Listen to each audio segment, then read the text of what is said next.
most formidable enemies, who would you say are the enemies that you fear the most?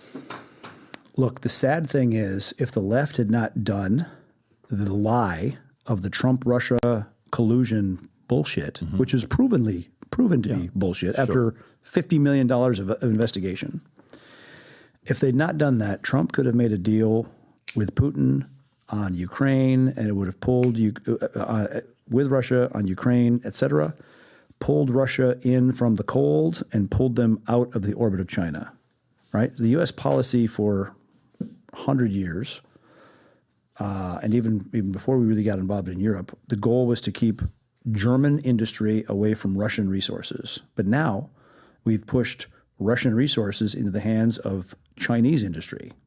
And really, Russia is in a subjugated role. So I think the medium and long-term security interest of the United States is to bury the hatchet with the Russians and pull them away from an orbit of China, because culturally we have a lot more in common with Russia than we do with China or Japan or Korea or India. Fact. So our major threat, the major threat to liberty in America, is still the Chinese Communist Party.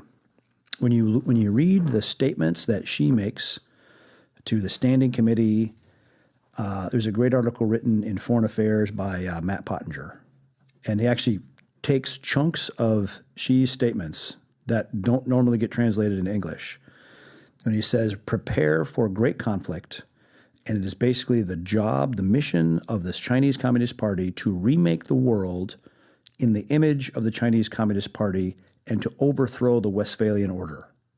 Now, if you've never heard of the Westphalian Order, I know you have, but it's basically the role of the modern nation state and our role as citizens within that, and they want to remake it into the role of just like China.